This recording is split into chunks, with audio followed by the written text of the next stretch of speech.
नमस्कार, मैं हूं आपके साथ नम्रता शर्मा। किसान आंदोलन देशव्यापी रूप ले चुका है। सरकार के खिलाफ किसानों ने मोर्चाबंदी कर रखी है। दिल्ली की सीमाओं पर हजारों की तादाद में किसान डटे हुए हैं और इसका असर अब अलग अलग राज्यों में दिखाई देने लगा है। लेटेस्ट तस्वीरें हरियाणा के करनाल से निकलकर सामने आई हैं, जो बेहद चिंताजनक भी हैं और साथ ही साथ ये भी दर्शा रही है कि ये किसान सरकार के लिए आने वाले वक्त में और साथ साथ अभी भी एक बड़ी चुनौती के तौर पर उभर रहे हैं। दरअसल करनाल में एक कार्यक्रम होना था जिसमें मुख्यमंत्री मनोहर लाल खट्टर को शिरकत करनी थी। ये महापंचायत होनी थी। हजारों की तादाद में यहां पर लोगों को भी इकट्ठा होना था और साथ ही साथ खट्टर को यहां पर किसानों को भी संबोधित करते हुए कृषि कानून के फायदे गिनवाने थे। लेकिन इन सबसे पहले ही ये जो सारी प्लानिंग थी ये ध्वस्त हो गई, क्योंकि किसानों ने उस पूरे मंच को तहस नहस कर दिया।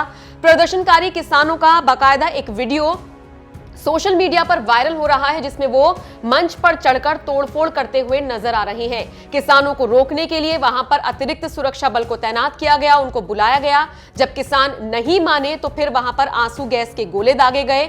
और इतना ही नहीं, खबरें तो ये भी आ रही हैं कि अलग अलग तरीके से पुलिस ने किसानों को रोकने की कोशिश की, जिनमें एक तरीका लाठी चार्ज भी था। बताया भी जा रहा है कि कुछ किसान इसमें घायल हुए हैं। हालांकि अपडेट फिलहाल यही मिल रही है कि कोई सीरियस तौर पर घायल नहीं हुआ है। किसानों को रोकने का ये एक तरीका था, क्योंकि वो रुक ही नहीं रहे थे। दूसरी तरफ जाहिर सी बात है, इस तरह की खबरें सामने आनी थी तो फिर राजनीति तो इस पूरे मामले पर होनी ही थी।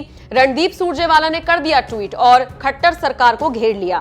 क्या लिखा ट्वीट करके सुरजेवाला ने, ये मैं आपको बताती हूं। उन्होंने लिखा, क्या कह रहे थे खट्टर साहब, सरकारी महापंचायत तो होकर रहेगी।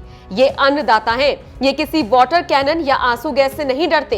इन्हें डराइए नहीं, इनकी जिंदगी, इनकी रोजी रोटी मत छीनिए। तीनों खेती बिल वापस कराइए, वरना झोला उठाकर घर जाइए। आपको बता दें, रविवार सुबह भी रणदीप सुरजेवाला ने पहले ही एक और ट्वीट करके खट्टर सरकार को घेरा था और उसमें उन्होंने लिखा था, माननीय मनोहर लाल जी, करनाल के कैमला गांव में किसान महापंचायत का ढोंग बंद कीजिए।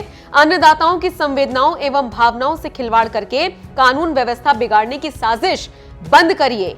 संवाद ही करना है तो पिछले 46 दिनों से सीमाओं पर धरना दे रहे अन्नदाता से करिए। तो आप कुल मिलाकर समझ सकते हैं कि किस तरीके से ये जो आंदोलन है ये अब आगे बढ़ रहा है और इसको समर्थन मिल रहा है तमाम नेताओं और राजनेताओं का। लेकिन इन सब के बीच जब इस तरह की तस्वीर निकलकर सामने आती है तो फिर इससे चिंता बढ़ती है। इस पूरी खबर को लेकर और ये जो वीडियो हमने आपको दिखाया है इस पूरे प्रदर्शन का, जिस तरीके से नारेबाजी की गई, काले झंडे खट्टर सरकार को दिखाए गए, मनोहर लाल खट्टर को दिखाए गए, तो इसको लेकर आप क्या सोचते हैं, कमेंट करके हमें जरूर बताएं।